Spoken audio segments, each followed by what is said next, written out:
4 फरवरी 1670। इतिहास की वो रात जब अंधेरा इतना घना था कि उसने मराठा साम्राज्य के भविष्य को हमेशा के लिए बदल दिया।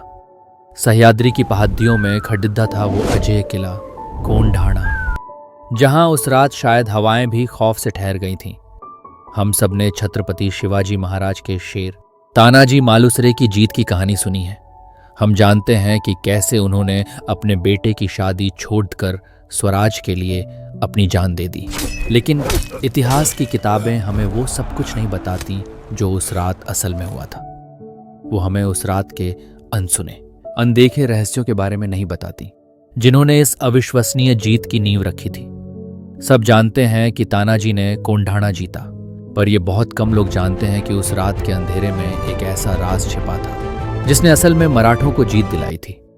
ये कहानी सिर्फ वीरता की नहीं, बल्कि एक हैरान कर देने वाली रणनीति और कुछ ऐसी रहस्यमयी किंवदंतियों की है जिन्हें आज तक बहुत कम लोग जानते हैं।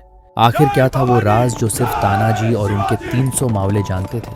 वो कौन सी रणनीति थी जिसने 5000 मुगल सैनिकों से लैस आसमान छूते किले को घुटनों पर ला दिया?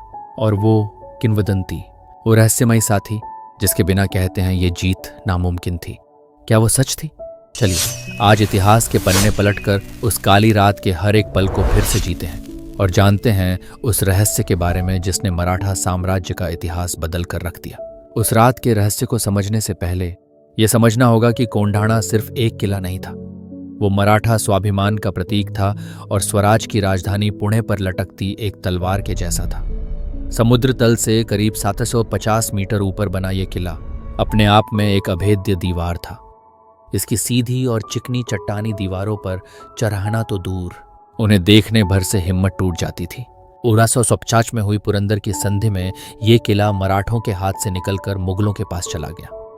छत्रपति शिवाजी महाराज को अपने 23 सबसे कीमती किले मुगलों को देने पिड़ी रहे थे और कोंढाणा उन्हीं में से एक था।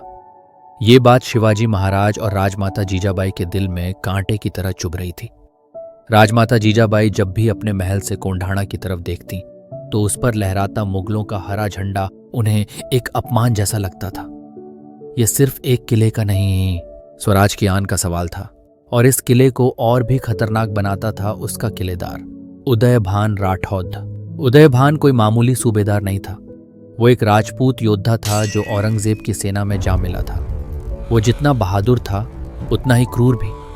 तलवारबाजी में उसका कोई मुकाबला नहीं था और उसकी बेरहमी के किस्से दूर दूर तक मशहूर थे। औरंगजेब ने उदयभान को कोंढाणा का किलेदार बनाकर भेजा ही इसलिए था क्योंकि वो जानता था कि इस राजपूत योद्धा को हराना लगभग नामुमकिन है। उदयभान के नीचे करीब 5000 मुगल, अरब और पठान सैनिकों की फौज किले की सुरक्षा में तैनात थी। किले के चारों ओर तोपें थीं और हर दरवाजे पर केडी डीधा पहरा। ऐसे में कोंढाणा को जीतना आत्महत्या करने जैसा था, इसीलिए इसे अजेय कहा जाता था। शिवाजी महाराज जानते थे कि जब तक कोंढाणा पर फिर से भगवा नहीं लहराता तब तक पुणे सुरक्षित नहीं है, तब तक स्वराज्य अधूरा है। उन्होंने कई बार इस किले को वापस लेने की योजना बनाई, पर हर बार किले की बनावट और उदयभान की ताकत आधे आ जाती। दिन बीत रहे थे और राजमाता जीजाबाई की बेचैनी बढ़ती जा रही थी। उन्होंने अन्न जल त्यागने की प्रतिज्ञा कर ली। उन्होंने शिवाजी महाराज से कहा, शिवा, जब तक कोंढाणा पर हमारा भगवा नहीं लहराएगा मैं चैन से नहीं बैठूंगी। मां की ये कसम अब शिवाजी महाराज के लिए एक आदेश थी। उन्हें हर हाल में कोंढाणा चाहिए था, लेकिन सवाल वही था, इस नामुमकिन काम को अंजाम कौन देगा? कौन था वो योद्धा जो मौत के इस कुएं में उतरने की हिम्मत करेगा? एक तरफ महाराज इस मुश्किल में थे और दूसरी तरफ मराठा साम्राज्य का एक महान योद्धा, उनका बचपन का दोस्त तानाजी मालुसरे, अपने गांव उमरठे में बेटे रायबा की शादी की तैयारियों में डूबा हुआ था। तानाजी, जिन्हें शिवाजी प्यार से अपना सिंह कहते थे, घर में उत्सव के माहौल में थे। शहनाइयां बजने वाली थीं। इसी उत्सव के बीच वो अपने बेटे की शादी का न्योता देने छत्रपति शिवाजी महाराज के पास राजगढ़ पहुंचे। दरबार में घुसते ही उन्होंने महाराज के चेहरे पर चिंता की लकीरें देखीं। राजमाता जीजाबाई भी शांत थीं। तानाजी ने हाथ जोड़कर न्योता महाराज के सामने रखा, लेकिन महाराज का ध्यान तो कोंढाणा पर लहराते उस हरे झंडे पर अटका था। शिवाजी महाराज ने तानाजी को गले लगाया और कहा, ताना, मैं तुम्हारे बेटे की शादी में जरूर आता, पर अभी एक बहुत जरूरी काम आन पीढ़ी डिड़ गया है। माँ साहेब ने कसम खाई है कि जब तक कोंढाणा पर फिर से भगवा नहीं लहराता वो अन्न जल ग्रहण नहीं करेंगी। ये सुनते ही तानाजी के अंदर का योद्धा जाग उठा। उन्होंने एक पल भी नहीं सोचा। उन्होंने शादी का वो न्योता एक तरफ रखा और अपनी कमर कस ली। दरबार में सब हैरान रह गए। उनके मामा शेलार ने उन्हें रोका। ताना, ये क्या कर रहे हो? घर पर रायबा की शादी है, पहले शादी हो जाने दो, फिर कोंढाणा की सोचेंगे। तब तानाजी ने वो ऐतिहासिक शब्द कहे जो आज भी महाराष्ट्र के कण कण में गूंजते हैं, आधि लगीन कोंढाण्याचन आन मग माझ्या रायबाचम। यानी पहले शादी कोंढाणा की होगी, उसके बाद मेरे बेटे रायबा की। ये सिर्फ एक वाक्य नहीं था, ये अपने कर्तव्य के लिए एक योद्धा का समर्पण था। ये एक ऐसे नायक का बलिदान था जिसने अपनी निजी खुशियों को स्वराज के लिए कुर्बान कर दिया। उन्होंने शिवाजी महाराज से कहा, महाराज आप चिंता न करें, जब तक आपका ये सिंह जिंदा है आपको फिक्र करने की जरूरत नहीं। मैं जाऊंगा और कोंढाणा जीत कर लाऊंगा। उनका ये निश्चय देखकर शिवाजी महाराज की आंखें भर आईं। वो जानते थे कि वो अपने सबसे प्यारे दोस्त को मौत के मुंह में भेज रहे हैं, लेकिन स्वराज का सपना निजी भावनाओं से कहीं बढ़िद्दा था। उन्होंने तानाजी को विदा किया, एक ऐसी विदाई जिसके बाद दोबारा मिलना तय नहीं था। तानाजी अपने भाई सूर्या जी और 80 साल के मामा शेलार के साथ करीब 300 सबसे बहादुर मावलों को लेकर उस अंधेरी रात में कोंढाणा की ओर निकल पड़ी थे, एक ऐसे मिशन पर जिसका सफल होना लगभग नामुमकिन था। अब आता है कहानी का सबसे रहस्यमयी हिस्सा। 4 फरवरी 1670 की वो काली रात, घना अंधेरा, केडी हाके की ठंड और सामने चट्टान की तरह खड़ीदा कोंढाणा। तानाजी जानते थे कि किले के मुख्य दरवाजों से हमला करना पागलपन होगा। उदयभान के 5000 सैनिक उन्हें एक पल में खत्म कर देते। उन्हें कुछ ऐसा करना था जिसकी कोई कल्पना भी न कर सके, और यहीं तानाजी ने किले का वो हिस्सा चुना जिस पर चढ़ने के बारे में मुगल कभी सोच भी नहीं सकते थे। एक लगभग 90 डिग्री की सीधी खड़ी थी चट्टान, जिसे डोंगर केडी कहते थे। इस हिस्से पर कोई पहरा नहीं था क्योंकि यहां से किसी का भी चढ़ना नामुमकिन माना जाता था, लेकिन तानाजी ने इसी नामुमकिन को मुमकिन बनाने की ठानी थी। और यहीं से जुद्दा है इस लड़ाई का सबसे मशहूर और रहस्यमय किस्सा, वो किंवदंती जो आज भी महाराष्ट्र की लोक कथाओं में जिंदा है। ये कहानी है तानाजी की पालतू गोह, मॉनिटर लिजर्ड की, जिसका नाम था यशवंती। चुअंशो ये है कि यशवंती को सीधी चट्टानों पर चढ़ने के लिए ट्रेन किया गया था और उसकी कमर में बंधी रस्सी के सहारे मावले ऊपर चढ़ सकते थे। कहानियों में कहा जाता है कि उस रात तानाजी ने यशवंती की पूजा की और उसे ऊपर चढ़ने का आदेश दिया। यशवंती ने चढ़ना शुरू किया, पर आधे रास्ते में शायद ठंड या डर से वो वापस आने लगी। ये देखकर मावलों का दिल बैठ गया। उन्होंने इसे बुरा शगुन माना, लेकिन तानाजी का इरादा पक्का था। गुस्से में उन्होंने तलवार निकाली और कहा, अगर तू वापस आई तो मैं तेरे टुकड़े कर दूंगा।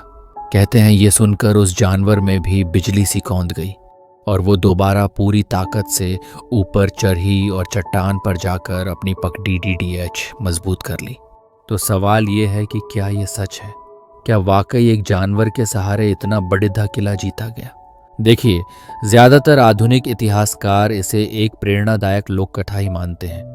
उनका तर्क है कि एक गोह में इतना दम नहीं हो सकता कि वो कई इंसानों का वजन खींच सके। कुछ मानते हैं कि यशवंती घोरपड्ढे नाम का कोई माहिर चट्टान चढ़ने वाला था। सच जो भी हो, चाहे वो यशवंती नाम की गोह हो, कोई इंसान या मावलों का असाधारण हुनर, एक बात तो तय है, उस रात कुछ ऐसा हुआ था जो युद्ध के नियमों से बिल्कुल परे था। एक एक करके उस रस्सी के सहारे तानाजी और उनके 300 मावले उस काली रात में मौत को मात देते हुए किले के ऊपर पहुंच गए। नीचे कल्याण दरवाजे पर तानाजी के भाई सूर्या जी अपने बाकी सैनिकों के साथ इशारे का इंतजार कर रहे थे।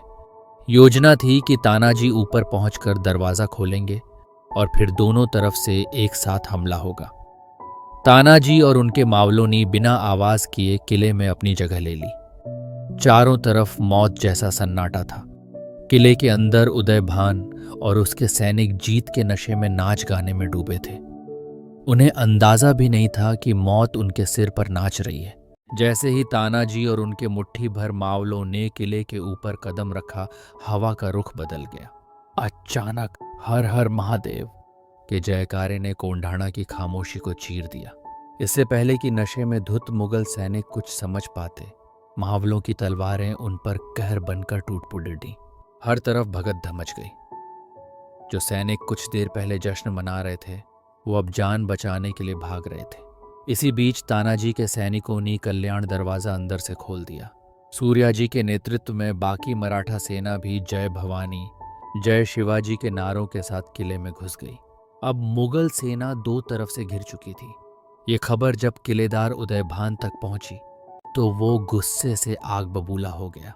उसने अपनी भारी गदा उठाई और मैदान की ओर दौड़ा। उदयभान एक बेहद शक्तिशाली योद्धा था। मैदान में पहुंचते ही उसने मराठा सैनिकों पर कहर बरपाना शुरू कर दिया और फिर उस अंधेरी रात में इतिहास की दो सबसे बेडिदी तलवारें टकराईं। एक तरफ स्वराज का शेर तानाजी मालुसरे और दूसरी तरफ मुगलों का क्रूर सेनापति उदयभान राठौड़।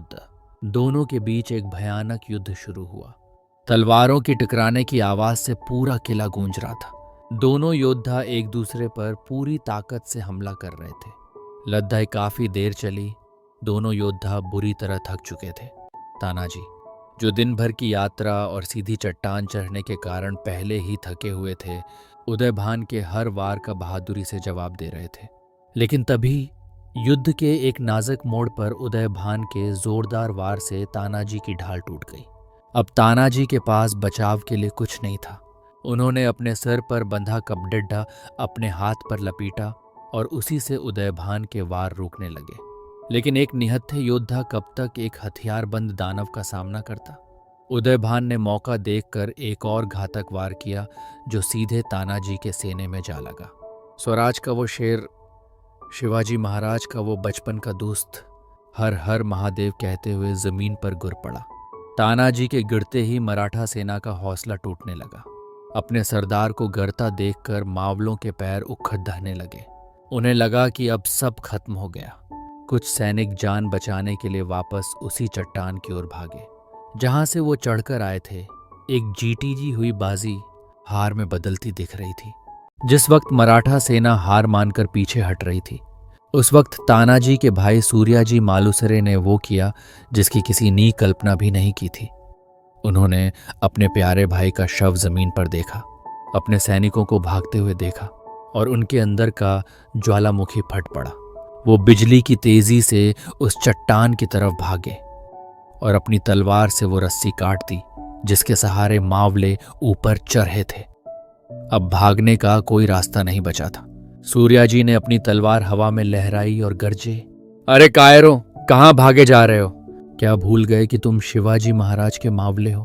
क्या तुम अपने राजा को ये मुंह दिखाओगे कि तुम्हारा सेनापति लड़-दहते मर गया और तुम जान बचाकर भाग आए?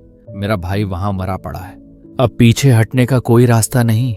या तो लड्ढो और जीतो या लड्ढो और मरो। इन शब्दों ने भागते हुए सैनिकों के अंदर जैसे आग लगा दी। शर्म और गुस्से से उनके चेहरे लाल हो गए। उन्होंने एक बार फिर अपनी तलवारें उठाएं और एक नए जोश के साथ हर हर महादेव का नारा लगाते हुए मुगल सेना पर भूखे शेरों की तरह टूट पड़ी। अब ये लड़ाई जीत के लिए नहीं, अपने सरदार के अपमान का बदला लेने के लिए थी। मावलों ने ऐसा हमला किया कि उदयभान और उसकी सेना के पैर उखड़ हो गए। खुद सूर्याजी और शैलार मामा ने उदयभान को घेर लिया और एक भीषण लड़ाई के बाद उसका सिर धड़ से अलग कर दिया। उदयभान के मुड़ते ही मुगल सेना ने हथियार डाल दिए। कुछ ही घंटों में कोंढाणा के किले पर से मुगलों का हरा झंडा उतार फेंका गया और उसकी जगह मराठा साम्राज्य का भगवा ध्वज शान से लहराने लगा। किला जीत लिया गया था। तानाजी की कसम पूरी हो चुकी थी, किंतु इस जीत की कीमत बहुत बड़ी दी ही थी। सुबह की पहली किरण के साथ कोंढाणा किले पर लहराता भगवा ध्वज राजगढ़ से साफ दिख रहा था। शिवाजी महाराज समझ गए कि उनके शेरों ने नामांकन को मुमकिन कर दिखाया है। वो खुशी से झूम उठे।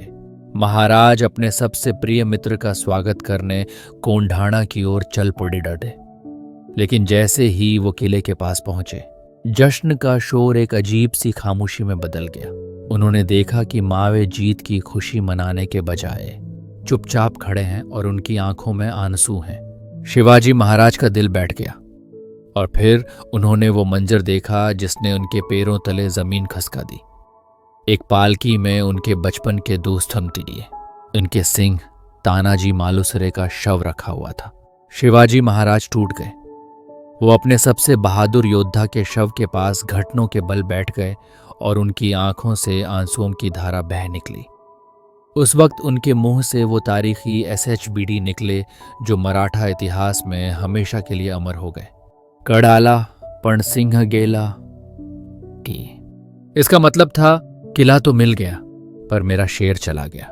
यह जीत होकर भी एक हार थी, एक ऐसी विजय जिसकी कीमत मराठा साम्राज्य ने अपने सबसे अनमोल रत्न को खोकर चुकाई थी।